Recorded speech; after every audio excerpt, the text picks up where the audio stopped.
En el delta del Paraná, donde el aire pesado y húmedo se aferraba a la piel, los días caían lentamente, y las noches parecían esconder secretos oscuros bajo el manto de las aguas turbias. Las sombras de los árboles se alargaban en las últimas horas de la tarde, extendiéndose sobre la tierra mojada, y el viento traía consigo un olor a podredumbre que se mezclaba con los murmullos del río. En ese rincón apartado, en Isla Verde, las desapariciones se convirtieron en una constante, un rumor que viajaba de boca en boca, generando miedo entre los lugareños. Diego Funes, un detective solitario y agotado por años de servicio, había llegado a Isla Verde tras la primera desaparición. Un hombre que parecía estar más acostumbrado a la compañía de sus cigarrillos que a la de otros seres humanos, Funes no era del tipo que se dejaba intimidar fácilmente.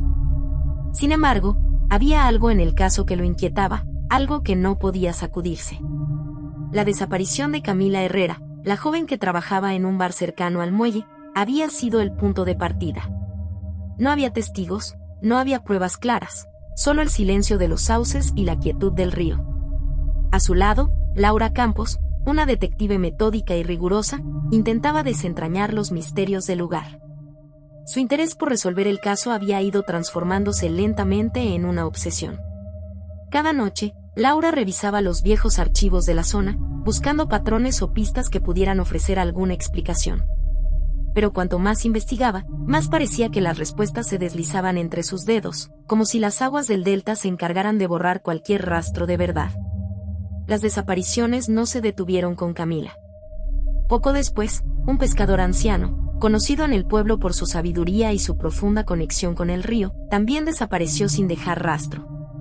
Luego fue el turno de 2 turistas, jóvenes que habían decidido acampar cerca de la orilla. La preocupación comenzó a apoderarse de la pequeña comunidad, pero nadie quería hablar abiertamente sobre lo que todos temían, que algo inhumano habitaba en las profundidades del delta. Funes y Campos se adentraron más y más en la investigación, interrogando a los lugareños, revisando cada detalle, cada rumor.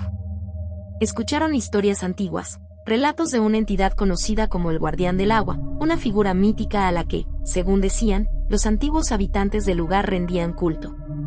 Era una criatura que exigía sacrificios para mantener el equilibrio entre el mundo de los vivos y el de los muertos. Aunque al principio, Funes se mantuvo escéptico, la constante repetición de estos relatos y el vacío de pruebas tangibles comenzó a erosionar su lógica. El hallazgo que cambió la investigación llegó cuando encontraron una cabaña oculta en el corazón del pantano. La cabaña, casi oculta por la vegetación espesa y el musgo que la cubría, parecía haber sido abandonada hace mucho tiempo. Sin embargo, en su interior, los símbolos tallados en las paredes y los amuletos colgando del techo indicaban otra cosa. Parecía un lugar dedicado a algún tipo de culto antiguo, uno que había perdurado en las sombras. La atmósfera dentro de la cabaña era opresiva, cargada de una energía densa que hacía difícil respirar. Los 2 detectives sabían que habían encontrado algo importante, pero lo que no podían comprender era la magnitud de lo que se ocultaba tras esas paredes. Las marcas en el suelo sugerían rituales oscuros, y la sensación de que algo más los observaba desde la oscuridad se hacía cada vez más evidente. Tras el hallazgo, las noches para ambos detectives se volvieron inquietantes. Funes comenzó a soñar con el río. Las aguas turbias lo llamaban en sus sueños, susurrando su nombre con voces que parecían provenir de las profundidades. Campos, por su parte, comenzó a ver la figura del Guardián del Agua en cada sombra, en cada rincón oscuro de la cabaña. Aunque nunca lo confesaron el uno al otro, ambos sabían que estaban enfrentando algo más allá de lo racional, algo que se movía entre lo tangible y lo inmaterial.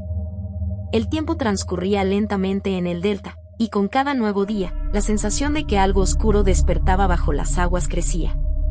Funes y Campos intentaron seguir adelante, manteniendo la apariencia de una investigación rutinaria, pero ambos sabían que el final se acercaba. Las desapariciones continuaban, y con cada nuevo caso, el misterio se profundizaba. La presencia del Guardián del Agua se hacía cada vez más evidente, y aunque no lo pudieran ver, lo sentían. Finalmente, los detectives comprendieron que la única forma de resolver el caso era enfrentarse a aquello que habitaba en el pantano. Sabían que algo los esperaba en ese lugar, y que las desapariciones no eran más que el reflejo de un pacto antiguo, un acuerdo entre los habitantes del lugar y la entidad que reclamaba almas para mantener su dominio sobre las aguas. Una tarde, decidieron regresar a la cabaña. Esta vez, El aire estaba más pesado que de costumbre, y el ambiente era casi irrespirable. Algo se había despertado. Mientras caminaban hacia el pantano, el suelo bajo sus pies vibraba ligeramente, como si la tierra misma respondiera a su presencia. La oscuridad se cernía sobre ellos, y ambos sabían que, una vez dentro, no habría vuelta atrás. En lo profundo del delta, encontraron la verdad detrás de las desapariciones. Una secta local había hecho un pacto con la entidad, ofreciéndole vidas humanas a cambio de protección y poder. El guardián del agua había sido su protector durante generaciones, pero algo había cambiado. Ahora, la criatura exigía más de lo que se le había prometido, y su hambre no se saciaba con las ofrendas de los lugareños. Funes y Campos sabían que estaban en el punto de no retorno. Frente a ellos, el delta parecía abrirse, como una boca que los invitaba a entrar. Las aguas negras del río se agitaron, y en ese momento, comprendieron que solo uno de ellos saldría vivo de ese encuentro. El guardián del agua no iba a dejarlos marchar tan fácilmente. La oscuridad del delta los envolvió por completo. Las aguas del pantano, cargadas de secretos antiguos, seguirían arrastrando a aquellos que osaran adentrarse en sus profundidades, mientras la entidad en las sombras continuaba reclamando lo que le pertenecía. Nadie en Isla Verde volvió a ver a los detectives. Pero, con el paso del tiempo, las desapariciones cesaron, y el río, con su murmullo constante, guardó silencio una vez más.